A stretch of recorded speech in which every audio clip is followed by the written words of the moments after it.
भक्तों, संतोषी माता के व्रत का बड़ा ही महत्व है। इस व्रत से घर में शांति, सुख संपत्ति, संतान सुख और मनोकामना पूर्ण होती है। कथा में वर्णन है कि जो भी भक्त श्रद्धा से 16 शुक्रवार का व्रत रखता है, माँ उसकी सभी इच्छाएं पूरी करती है। व्रत में एक नियम है कि खट्टी चीज जैसे दही, इमली, नींबू खाने की मनाही होती है। व्रत सिर्फ शुक्रवार को किया जाता है। सुबह स्नान करके शुद्ध होकर संतोषी माता की पूजा करें। आइए भक्तों, अब जानते हैं पूजा करने की सामग्री। छोटा कलश या लोटा जल से भरा, माता की तस्वीर या प्रतिमा, गुड़ और चना, धूप, दीपक, फूल, रोली, चावल, नारियल। अब जानते हैं पूजा की विधि। माता की मूर्ति या फोटो के सामने पानी से भरा कलश रखें। माता को तिलक, फूल और दिया जलाकर अर्पण करें। गुड़ चने का प्रसाद बनाकर माता को चढ़ाएं। संतोषी माता की कथा श्रद्धा से सुनिए या पढ़िए। व्रत पूरा होने पर गरीब या बच्चों को खिलाएं और प्रसाद बांटकर खुद भी खाएं। आइए भक्तों, अब सुनते हैं संतोषी माता व्रत कथा। एक गांव में एक बुढ़िया रहती थी जिसके 7 बेटे थे। 6 बेटे कमाने वाले थे और एक बेटा निकम्मा था। बुढ़िया माँ 6 पुत्रों का जूठा 7वें पुत्र को देती। 7वां पुत्र एक दिन अपनी पत्नी से बोला, देखो मेरी माँ का मुझ पर कितना प्रेम है। वह बोली, क्यों नहीं, सबका जूठा बचा हुआ तुमको खिलाती है। वह बोला, जब तक आंखों से देख न लूं तब तक नहीं मान पाऊंगा। पत्नी ने हंस कर कहा, देख लो तब तो मानोगे। कुछ दिन बाद एक बड़ा त्योहार आया। घर में 7 प्रकार के भोजन और चूरमा के लड्डू बने। वह पत्नी की बात को जांचने के लिए सर दर्द का बहाना बनाकर पतला कपड़ा सिर पर ओढ़कर रसोई में जाकर सो गया और कपड़े में से देखता रहा। 6 भाई भोजन करने आए। उसने देखा माँ ने उनके लिए सुंदर सुंदर आसन बिछाए, 7 प्रकार की रसोई परोसी और आग्रह कर करके उन्हें भोजन कराती रही। वह देखता रहा। 6 भाई भोजन करके उठ गए। तब माँ ने उनकी थालियों में से लड्डुओं के टुकड़ों को उठाया और एक लड्डू बनाया। जूठन साफ कर माँ ने उसे पुकारा, उठ बेटा उठ, तेरे भाइयों ने भोजन कर लिया, तू भी उठकर भोजन कर ले। उसने कहा, माँ मुझे भोजन नहीं करना, मैं परदेश जा रहा हूँ। माँ ने कहा, कल जाना है तो आज ही चला जा। वह बोला, हाँ हाँ जा रहा हूँ। यह कहकर वह घर से निकल गया। चलते समय उसे पत्नी की याद आई। वह गौशाला में कंडे थाप रही थी। वहां जाकर बोला, मेरे पास तो कुछ नहीं है, यह अंगूठी है, सो ले लो और अपनी कोई निशानी मुझे दे दो। वह बोली, मेरे पास क्या है, ये गोबर भरा हाथ है। यह कहकर पत्नी ने उसकी पीठ पर गोबर के हाथ की थाप मार दी। वह चल दिया। चलते चलते दूर देश में पहुंचा।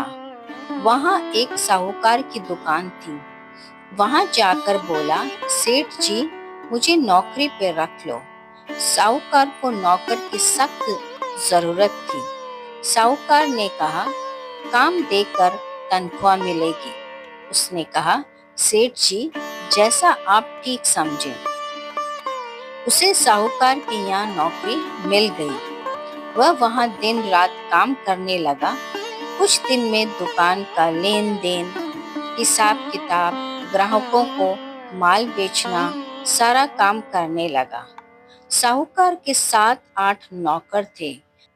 वह सब चक्कर खाने लगे, लेकिन उसने अपनी लगन, परिश्रम और ईमानदारी से सभी को पीछे छोड़ दिया। उसे अपने किए का फल मिला।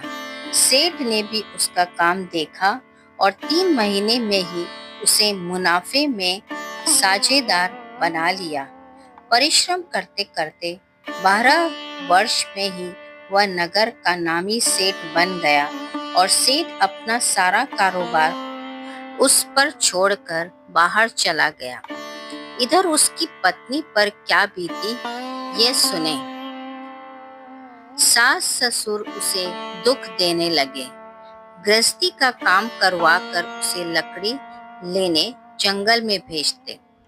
इस बीच घर की रोटियों के आटे से जो भूसी निकलती, उसकी रोटी बनाकर रख दी जाती और फूटे नारियल की नरेली में पानी दिया जाता। इस तरह दिन बीतते रहे। एक दिन जब वह जंगल में लकड़ी लेने जा रही थी, तब उसे रास्ते में बहुत सी स्त्रियां संतोषी माता का व्रत करती दिखाई दी। ये वहां खड़ी होकर पूछने लगी, बहनों, ये तुम किस देवता का व्रत करती हो और इसके करने का क्या फल होता है? इस व्रत के करने की क्या विधि है? यदि तुम अपने इस व्रत का विधान मुझे समझा कर कहोगी तो मैं तुम्हारा बड़ा एहसान मानूंगी। उनमें से एक स्त्री बोली, सुनो, यह संतोषी माता का व्रत है।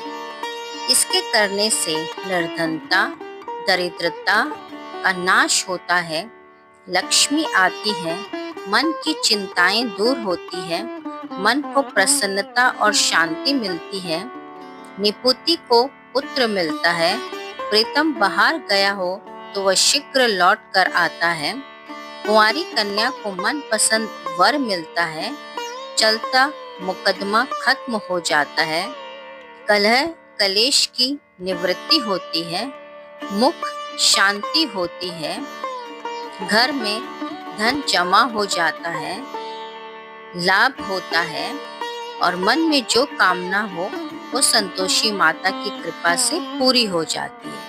इसमें कोई संदेह नहीं है। वह पूछने लगी, ये व्रत कैसे किया जाता है, ये भी तो बताओ, तो बड़ी कृपा होगी। वह स्त्री कहने लगी, बिना परेशानी, श्रद्धा और प्रेम से जितना भी बन सके उतना प्रसाद लेना। 5.25 पैसे से 5.25 आने तथा इससे भी ज्यादा शक्ति और भक्ति के अनुसार गुड़ और चना लें। हर शुक्रवार को निराहार रहकर कथा कहना, सुनना, लगातार नियम का पालन करना। सुनने वाला कोई न मिले तो घी का दीपक जलाकर उसके आगे जल के पात्र को रख कथा कहना, परंतु नियम न टूटे। जब तक कार्य सिद्ध न हो, नियम पालन करना और कार्य सिद्ध होने पर व्रत का उद्यापन करना। 3 मास में माता पूरा फल प्रदान करती है। यदि किसी के ग्रह खोटे हों तो माता 1 वर्ष में अवश्य उनको अनुकूल करती है। कार्य सिद्ध होने पर ही उद्यापन करना चाहिए, बीच में नहीं। उद्यापन में 2.5 सेर आटे का खाजा तथा इसी अनुसार खीर तथा चने का साग बनाना, 8 बच्चों को भोजन कराना, जहाँ तक मिले देवर, जेठ, भाई बंधु, कुटुंब के लड़के लाना, ना मिले तो रिश्तेदारों और पड़ोसियों के लड़के बुलाना, उन्हें भोजन करा, यथाशक्ति दक्षिणा दे, माता का नियम पूरा करना। ध्यान रखना, उस दिन घर में कोई खटाई न खाए। ये सुन वह वहां से चल दी। रास्ते में लकड़ी के बोझ को उसने बेच दिया और उन पैसों से गुड़ चना ले माता के व्रत की तैयारी करने लगी।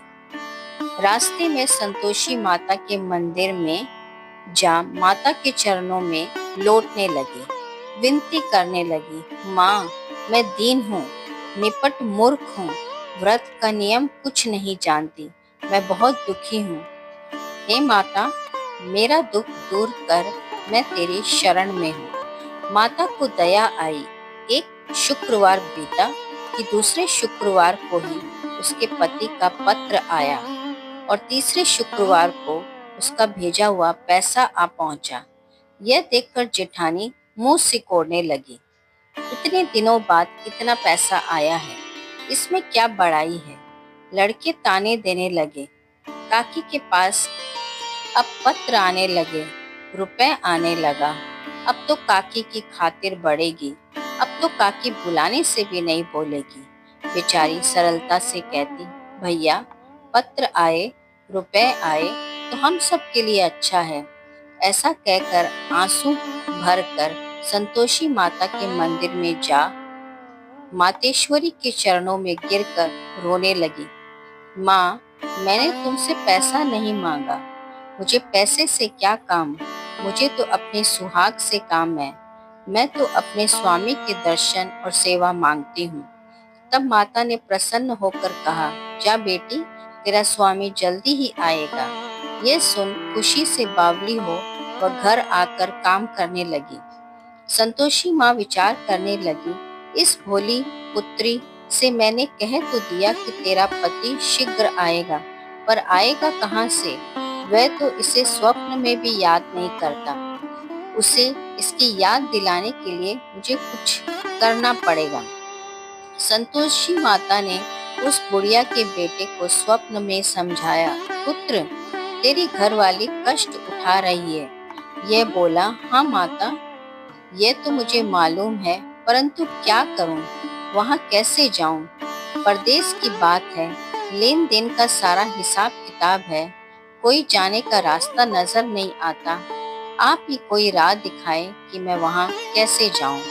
माँ कहने लगी, सवेरे नहा धोकर संतोषी माता का नाम ले, घी का दीपक जला, दंडवत कर और दुकान पर जा बैठना। देखते देखते तेरा लेन देन चुक जाएगा, जमा माल बिक जाएगा, सांझ होते होते धन का ढेर लग जाएगा। वह अगले दिन सुबह बहुत जल्दी उठा।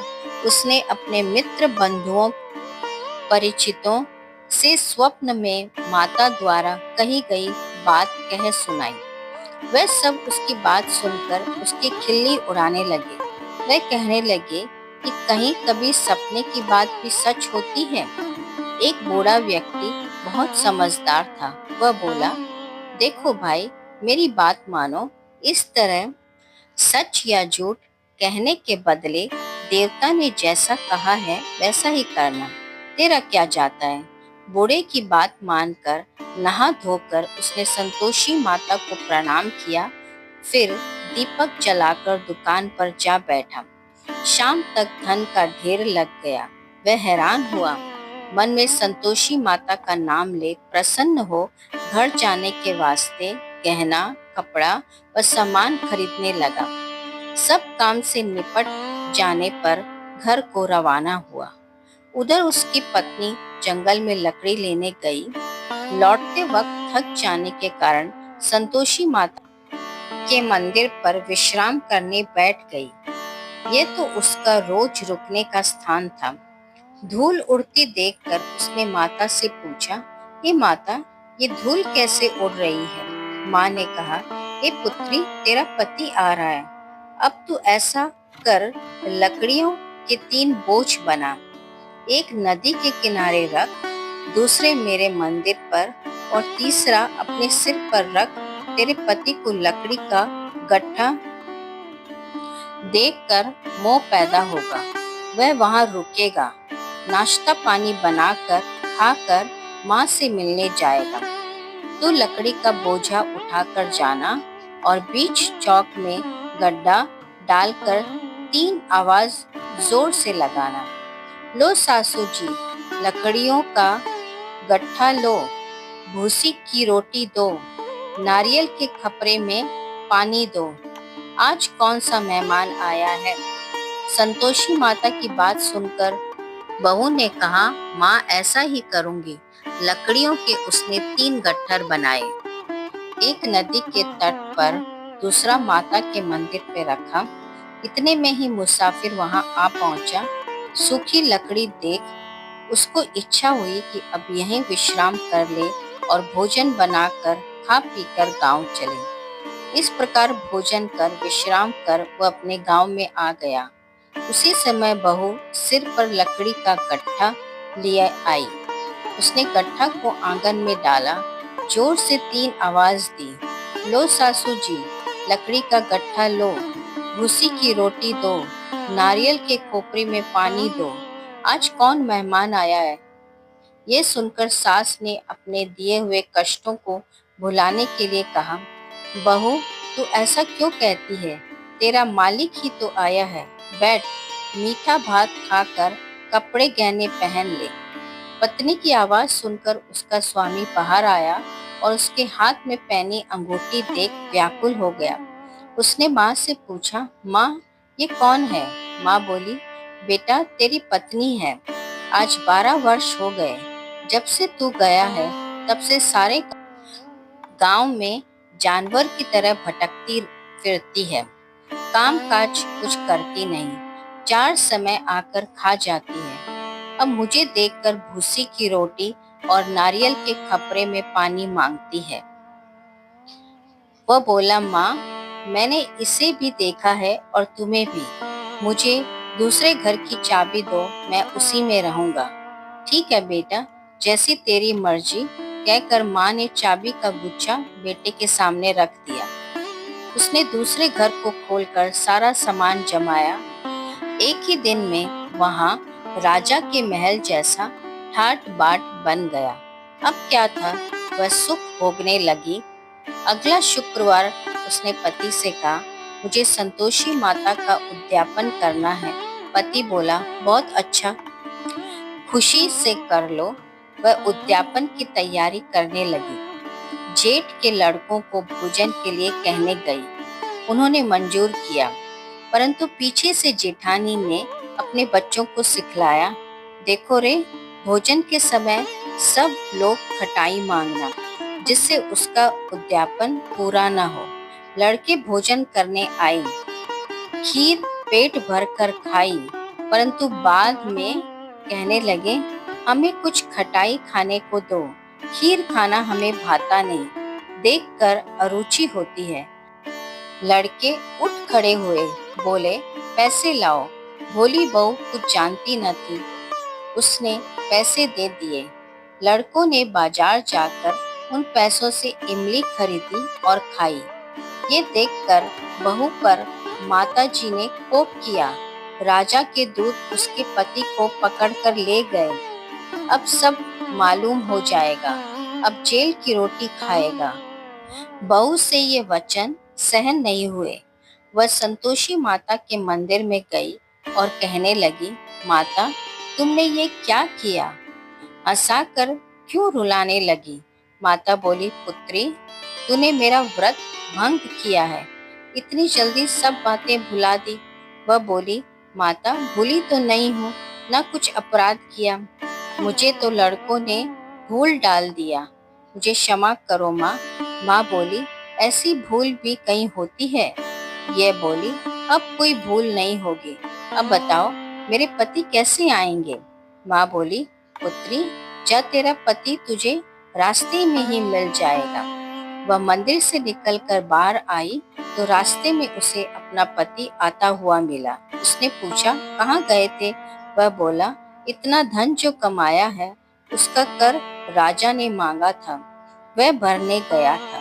वह प्रसन्न होकर बोली, भला हुआ, अब घर चलो। फिर अगला शुक्रवार आया। वह बोली, मुझे माता का उद्यापन करना है। पति ने कहा, ठीक है करो। फिर वह जेठ के लड़कों से भोजन करने को कहने गई। जेठानी ने लड़कों को सिखा दिया कि तुम पहले ही खटाई मांगना। लड़के भोजन करने बैठे, लेकिन भोजन करने से पहले ही कहने लगे, हमें खीर पूरी नहीं भाती, जी बिगड़ता है, कुछ खटाई खाने को दो। वह बोली, खटाई खाने को नहीं मिलेगी, खाना है तो खाओ। वह उठकर चले जाने लगे तो उसने ब्राह्मण के लड़के को बुलाकर भोजन करवाया, दक्षिणा भी दी, एक एक फल भी दिया।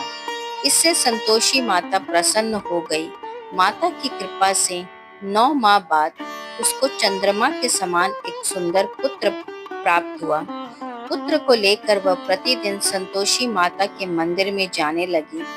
माँ ने सोचा कि ये रोज आती है, आज क्यों न मैं इसी के घर चलूं, इसका आसरा देखूं तो सही। ये विचार कर माता ने भयानक रूप बनाया। गुड़ और चने से सना मुख, ऊपर से मुंड के समान होठ, उस पर मक्खियां भिनभिना रही थी। दहलीज पे पांव रखते ही उसकी सास चिल्लाई, देखो रे, कोई चुड़ैल डाकिनी चली आ रही है, लड़कों इसे भगाओ, नहीं तो सबको खा जाएगी। बहू रोशनदान से देख रही थी। वह प्रसन्न हो उठी, आज मेरी माता मेरे घर आई है। यह कहकर दूध पीते बच्चे को गोद से उतार दिया। इस पर उसकी सास क्रोध में आकर बोली, अरे इसे देखकर कैसे उतावली हुई है, जो बच्चे को पटक दिया। इतने में माँ के प्रताप से जहाँ देखो वहाँ लड़के ही लड़के नजर आने लगे। यह बोली, माँ जी, मैं जिनका व्रत करती हूँ यह वही संतोषी माता है। इतना कह उसने झट से घर के सारे किवाड़ खोल दिए। सबने माता के चरण पकड़ लिए और विनती कर कहने लगे, हे माता, हम मूर्ख हैं, अज्ञानी हैं, तुम्हारे व्रत की विधि हम नहीं जानते। तुम्हारा व्रत भंग कर हमने बड़ा अपराध किया। हे माता, आप हमारे अपराधों को क्षमा करो। इस प्रकार बार बार कहने पर संतोषी माता प्रसन्न हुई। इसके बाद उसकी सास कहने लगी, हे संतोषी माता, आपने बहू को जैसा फल दिया वैसा सबको देना। जो ये कथा सुने या पढ़े उसका मनोरथ पूर्ण करना। जय संतोषी माता।